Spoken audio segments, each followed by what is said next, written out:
Il y a un scénario invisible qui se joue chaque matin dans les ateliers mécaniques en France, et 90% des automobilistes n'en ont absolument pas conscience. Vous arrivez au garage, vous garez votre voiture sur le parking, le chef d'atelier s'approche, jette un coup d'œil sous le capot, et, avec un sourire un peu gêné, vous lâche cette phrase « Désolé, mais sur ce modèle-là, on ne va pas pouvoir vous aider ». Ce n'est pas un manque de temps.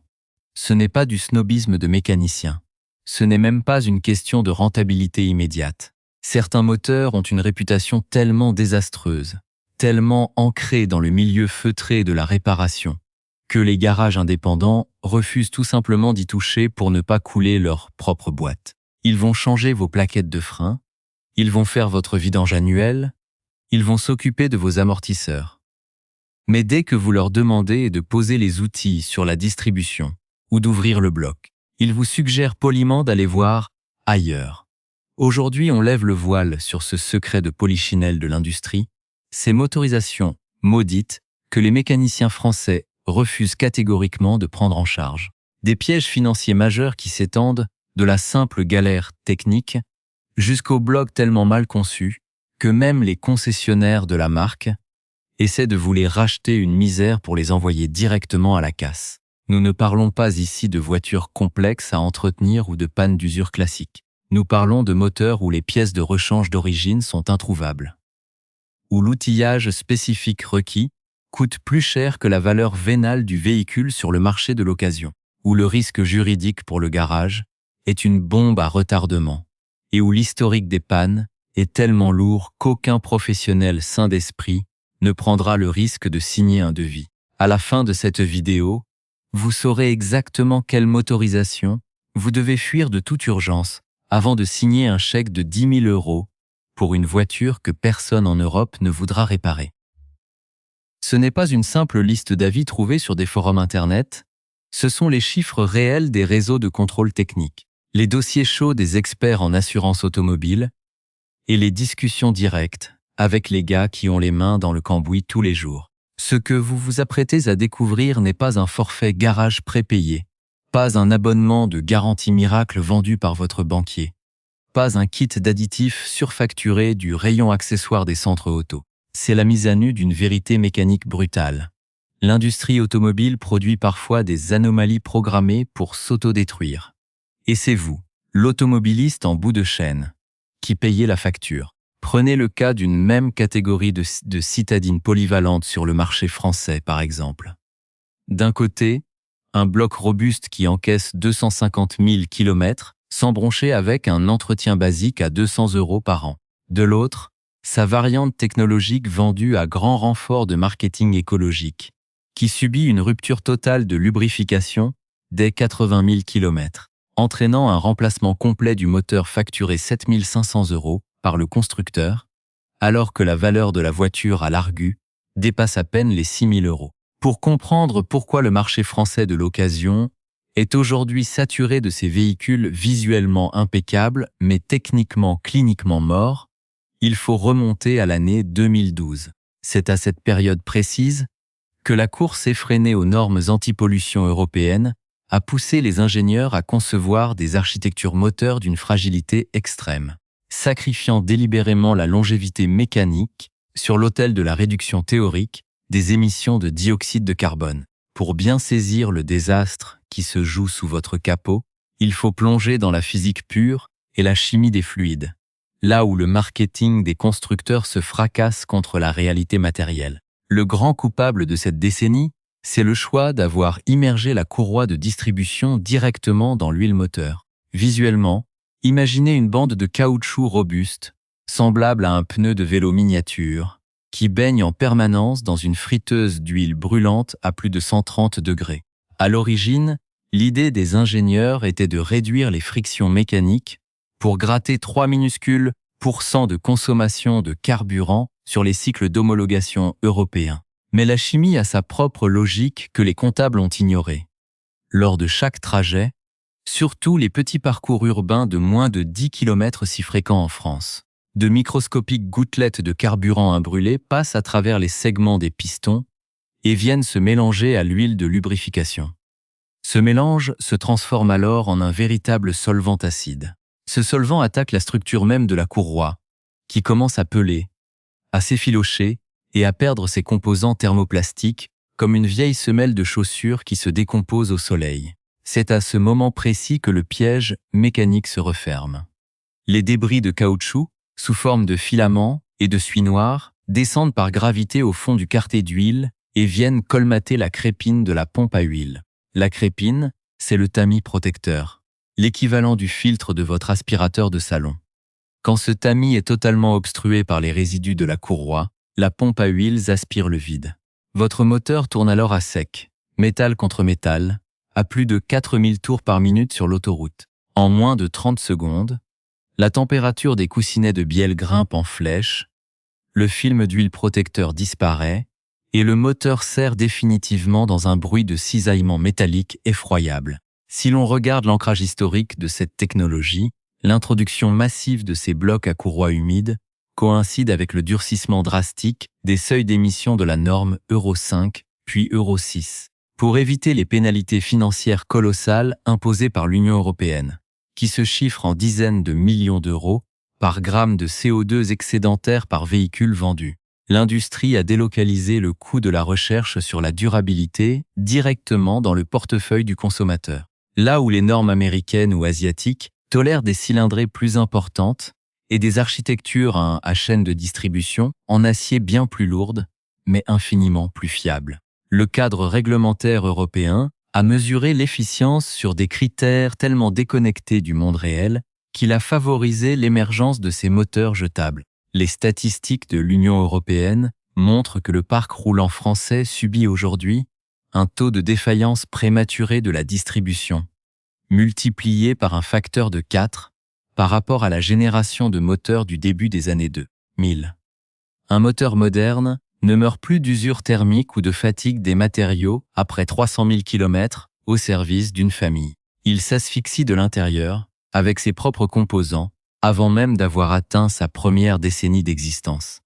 Maintenant, voici ce que vous devez faire concrètement si vous possédez l'une de ces motorisations ou si vous êtes sur le point d'acheter un véhicule d'occasion sur le marché français. La première action indispensable se déroule impérativement à froid, le matin, avant que le moteur n'ait tourné une seule seconde. Vous ouvrez le capot, vous dévissez le bouchon de remplissage d'huile moteur et vous vous munissez d'une lampe torche puissante. Par l'orifice, la courroie de distribution est directement visible sur la partie supérieure du bloc. Vous devez inspecter visuellement sa texture, si les bords de la courroie apparaissent effilochés, si la surface lisse présente des micro-fissures transversales ou si le caoutchouc semble gonflé et spongieux. Votre voiture est en sursis mécanique immédiat et ne doit plus rouler jusqu'au garage. La deuxième étape consiste à vérifier l'état du système de freinage, car l'assistance de freinage dépend directement de la santé de ce moteur. Sur ces blocs, la pompe à vide qui gère la dépression du servo-frein est lubrifiée par la même huile que celle qui détruit la courroie. Si des résidus de caoutchouc obstruent les conduits internes de cette pompe, vous risquez de perdre brutalement toute assistance au freinage en pleine descente ou sur une haute route, rendant la pédale de frein dure comme du bois. Pour tester le système moteur éteint, enfoncez fermement la pédale de frein à 3 reprises jusqu'à ce qu'elle devienne rigide. Puis maintenez la pression tout en démarrant le moteur. Si la pédale ne s'enfonce pas instantanément de quelques centimètres sous votre pied une fois le bloc lancé, le circuit de dépression est déjà partiellement colmaté. La troisième consigne concerne l'intervalle de vidange, que vous devez diviser drastiquement par 2 par rapport aux préconisations officielles du carnet d'entretien. Si le constructeur affiche fièrement un intervalle théorique de 30 000 km ou 2 ans, vous devez impérativement effectuer votre vidange tous les 15 000 km ou tous les 12 mois au maximum. Cette opération doit s'accompagner systématiquement du remplacement du filtre à huile par un modèle de haute qualité capable de retenir les particules de caoutchouc microscopiques avant qu'elles ne s'accumulent au fond du carter. Ne laissez jamais une huile chargée en carburant stagner 2 ans dans votre moteur, sous peine d'accélérer la décomposition chimique de la distribution. La quatrième règle impose un choix chirurgical concernant la viscosité et la norme exacte de l'huile de lubrification. Vous ne devez pas acheter une huile standard au supermarché du coin sous prétexte et que l'indice de viscosité correspond. Ces moteurs exigent des huiles spécifiques de très haute technologie, formulées avec des additifs anti-dégradation du caoutchouc qui répondent strictement aux dernières normes techniques mises à jour par les constructeurs. L'utilisation d'une huile non conforme, même pour un simple appoint de 500 ml, détruit instantanément la résistance de la courroie et annule immédiatement toute possibilité de prise en charge financière par les assurances ou les constructeurs en cas de casse. La 5e étape est une mesure de contrôle technique préventive que vous devez exiger lors de chaque révision majeure ou tous les 60 000 km. Demandez expressément à votre garagiste de passer une caméra endoscopique par le bouchon de vidange lors du remplacement de l'huile ou de déposer le quartet inférieur si le doute persiste. C'est le seul moyen infaillible pour vérifier visuellement si la crépine de la pompe à huile commence à accumuler des débris noirs. Un mécanicien honnête prendra 20 minutes pour cette vérification, ce qui vous évitera de découvrir le problème trop tard par le biais d'un voyant rouge de pression d'huile qui s'allume sur votre tableau de bord à 130 km/h. Parlons maintenant d'économie réelle et faisons les comptes de manière froide et pragmatique. Vos coûts réels pour appliquer cette procédure préventive s'élèvent à environ 90 € par an pour une vidange intermédiaire faite maison avec les fluides certifiés. Sur une distance de 100 000 km, cela représente un investissement total de 600 € d'entretien supplémentaire. En comparaison, le réseau officiel de la marque vous facturera l'équivalent de 450 € pour une seule révision standard, tous les 2 ans.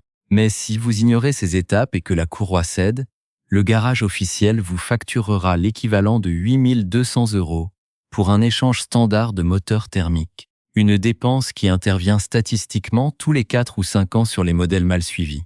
Il existe cependant un avertissement majeur. Cette stratégie de maintenance préventive ne doit pas être appliquée si votre moteur a déjà dépassé les 120 000 km sans qu'aucun changement de courroie n'ait été effectué, ou si le voyant de pression d'huile s'est déjà allumé, ne serait-ce qu'une seule fois. Si le bloc est déjà contaminé en profondeur par les résidus de caoutchouc, une huile neuve dotée de détergent puissant va simplement décoller les boues accumulées dans les recoins du moteur et précipiter le colmatage définitif de la crépine en moins de 500 km. Dans ce cas précis, la seule solution viable reste le remplacement complet du kit de distribution et le nettoyage intégral du circuit de lubrification en atelier spécialisé. Une opération facturée entre 1 200 et 1 800 € selon les régions. L'objectif ultime reste de protéger ce qui a de la valeur, c'est-à-dire votre capital et votre sécurité au quotidien, en refusant de subir aveuglément les erreurs de conception d'une industrie qui préfère vous vendre une voiture neuve plutôt que de réparer durablement celle que vous possédez déjà.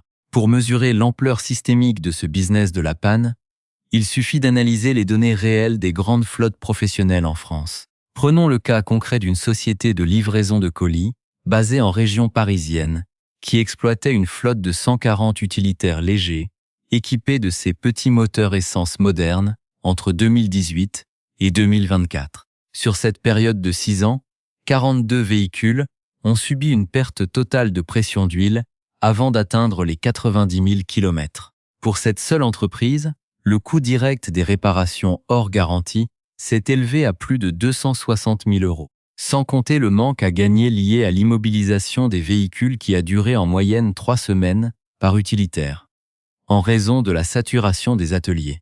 Si l'on compare la situation de la France et de l'Europe à celle du marché nord-américain, le contraste est saisissant. Aux États-Unis, face à des ruptures mécaniques similaires, l'action de groupe et la pression des associations de consommateurs ont contraint les constructeurs à étendre, légalement, les garanties constructeurs à 10 ans ou 160 000 km sous peine de sanctions financières massives. En Europe, le système est beaucoup plus subtil. Les marques appliquent des grilles de prise en charge dégressives au cas par cas, exigeant un historique d'entretien parfait au jour près dans leur propre réseau, ce qui exclut d'office plus de 60% des acheteurs de seconde main. Pour illustrer la dilution de la qualité et l'explosion des prix des fluides d'entretien, observez ce qui se passe dans les rayons de lubrifiants. Une huile d'entrée de gamme classique se vend environ 8 € le litre, tandis que l'huile spécifique homologuée indispensable pour préserver la courroie humide s'affiche à plus de 26 € le litre chez les concessionnaires. Pourtant, l'analyse chimique de ces deux produits montre que la base pétrolière est strictement identique. Seule une poignée d'additifs chimiques brevetés justifie une marge commerciale augmentée de plus de 300% pour le réseau officiel. Plusieurs études indépendantes menées par des laboratoires de tribologie et publiées dans des revues d'ingénierie automobile européennes ont démontré que l'architecture même de ces moteurs condamne la courroie à une usure prématurée, invalidant l'argument des constructeurs qui rejettent systématiquement la faute sur la conduite de l'automobiliste. La logique profonde de ce système ne repose pas sur un complot, mais sur une équation économique simple de cycle de vie des pièces et de marge arrière. Les constructeurs automobiles ne réalisent plus leurs plus gros bénéfices sur la vente de véhicules neufs, qui est écrasée par la concurrence internationale, mais sur la captation du marché de l'après-vente et des composants de rechange. En concevant des moteurs dont l'entretien exige des outils exclusifs, des huiles hors de prix et des interventions chirurgicales lourdes tous les 5 ans, l'industrie s'assure un flux de revenus garanti et verrouille le client dans son réseau de réparateurs agréés. Le dindon de la farce reste l'automobiliste lambda qui pense faire une bonne action écologique en achetant un moteur compact de dernière génération et qui se retrouve avec un véhicule invendable sur le marché de l'occasion. La prochaine fois que vous passerez